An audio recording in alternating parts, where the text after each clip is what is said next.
Jeremy's Coaster Yard here. I hope you enjoyed that little time lapse there. Um, as I mentioned in the little editor's note, I did not want to speak over all that because it's stuff I've done before and it's pretty redundant. So hopefully the notes gave you a good idea of what was going on, and hopefully you just enjoyed the music. But anyway, moving along with our build today, I guess you could call it a build. Um, we are building a sheriff's office as well as a hotel in the western section of our park. And I guess that's another reason I wanted to do that time lapse at the beginning, is because it wasn't so focused on the western section of our park. Um, I will briefly comment on one thing we did, and that was putting a roof on our little border wall between the mine drop ride and behind the scenes area. And that's just because from the mine drop ride, that behind the scenes area was visible, and specifically the fact that there was no roof. So I just wanted to sort of fill that in to create the illusion that there was still a building there. And in doing that, we did create, or we added on to an existing building. So there really is a building there, and that just rounds things out from all perspectives. Obviously, we couldn't accomplish that completely perfectly, but like I said, it did round it out, and that's more or less what was important in that scenario.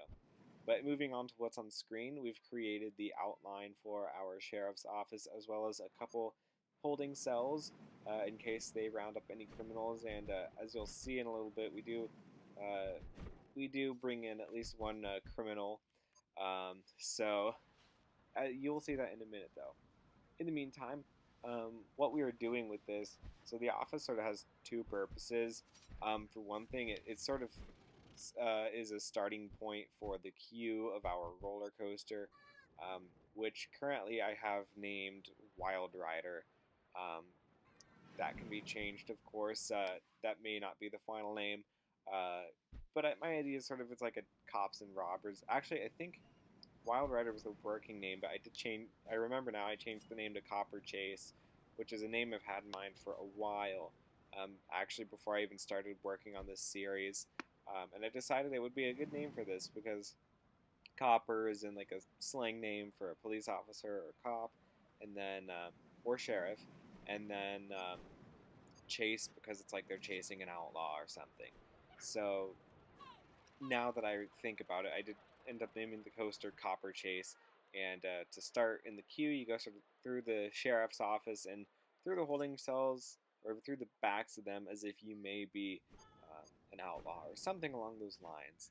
Sort of a loose theme. Um, but the queue is obviously, of course, visible from this area, which, if you can't see yet, we are making not an ice cream shop, but a place that is selling sherbet. Now, I use the ice cream stall, um, custom stalls, like I set them up as ice cream shops, but I changed the names of the products to sherbet. I think I have orange sherbet and berry sherbet, and we just changed the names. So this is Sheriff's Sherbet, is the little restaurant we're making, and you can see me using our little booth hack there. Not really a hack, but our technique to create little booths right by the holding cells. And I couldn't do it along the back wall because of the way the M. Brooks cheat works. So um, I just had to have benches right against the black wall. But that's okay. What matters is that we have some indoor seating for our guests. And then we put the little Bandito figurine inside of the holding cell. The only thing I don't love about that is that he has a gun, because I feel like if a criminal is detained, they would not have their firearm on them. But unfortunately, um, there were not any animatronics that didn't have firearms in the Western scenery. So I figured, well, it would still be kind of funny and just fun to have that there as it is. So that's how it is, and that's how it's gonna be. Um, Anyhow, now we're moving on, just building up a little second story here to the office, and yeah, not too much to that.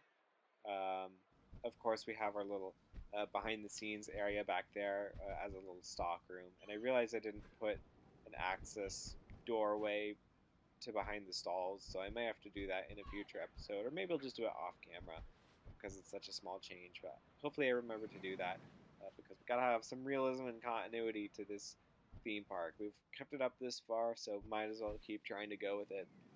And of course, putting a little ceiling on the holding cells so none of the detainees can escape. And what else did we do?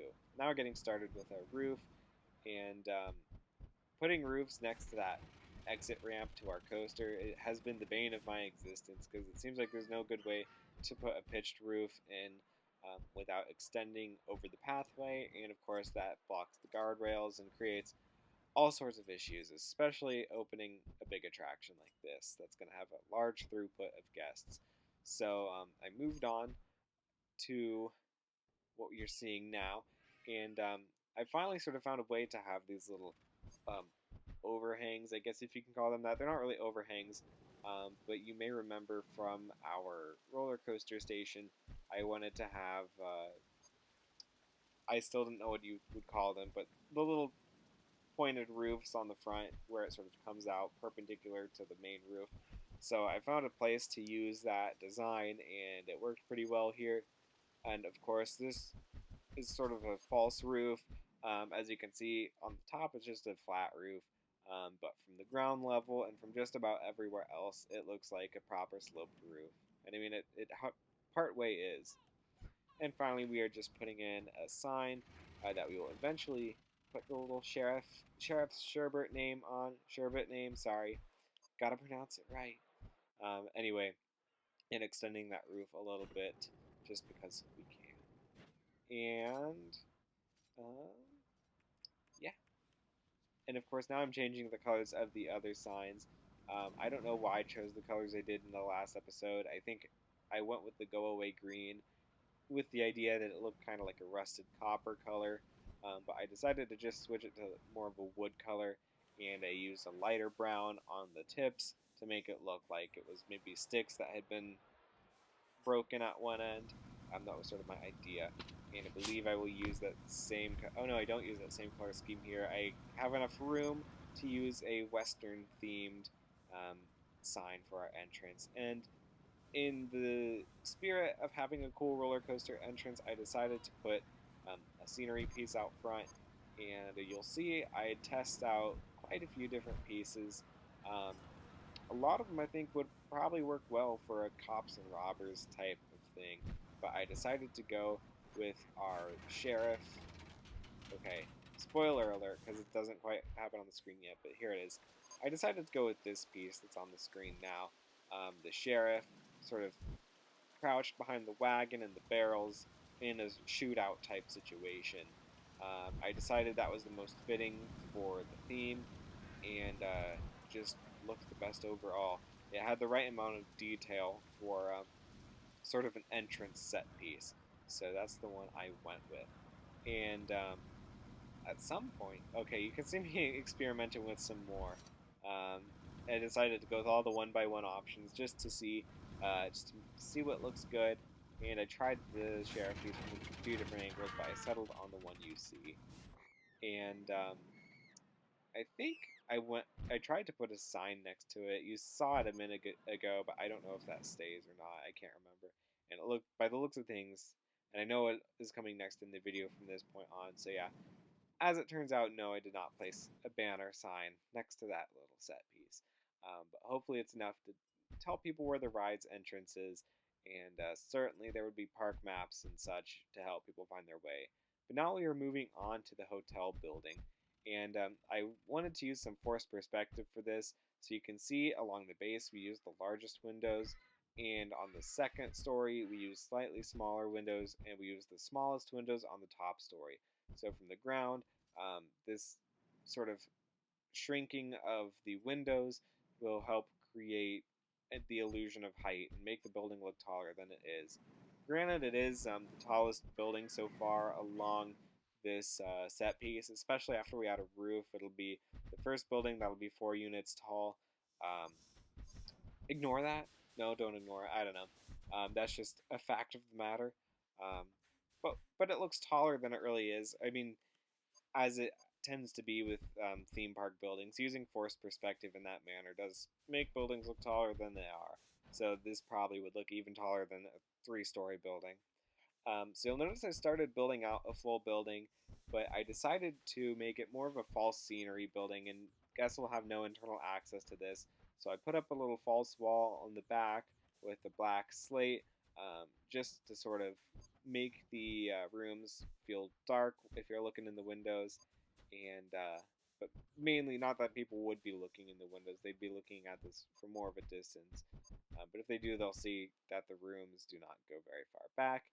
And if I were building this in a real theme park, I would have curtains behind the windows anyway, so you would not even be able to see in. And then we extended the walls back a little bit, just to, because there's that little alleyway, if guests can see behind there, um, that way it looks like the building goes deeper than it really does, as well as extending the roof all the way around, just to again enhance that illusion. And then on the back side, of course, you saw we used the porch pillars from our western wall set, and that was just done to make it look like something is holding those roofs up. Because again, we're trying to make something realistic here. So that is that, and just put a little cross beam in there, just to further that illusion for people who may be uh, viewing this park, downloading it once this series ends, because I do intend to put it up for download. Um, but just to make sure that the park is realistic through and through. And I did not want this section to look brown all the way through, even though that is kind of a stereotypical Western uh, color scheme, is just to have that brown wood color. I decided to paint my buildings. So I used the Germanator Studios color scheme, the blue and white, um, for the hotel building, just because it represents hospitality, as well as our park as a whole representing hospitality. And then for the sheriff's building, I looked up old Western sheriff's buildings, and I sort of painted this one similar to one I found. It had more of an orange color than a purple color, but this is what I went with, and I thought it looked fine. Just to add a little bit of sort of earth tone. These aren't quite earth tones, really, but just to add these sort of drab colors, and to make it look a little more lively. Certainly, it makes it look better for the amusement slash theme park setting. Um, and of course, it was not completely uncommon to have painted buildings in the Old West. It probably just wasn't a necessity, but I'm not a historian, so I really wouldn't know. But we are coming up to the end of our footage, so I will see you guys in the next episode, and have a great rest of your day. Goodbye. Wow,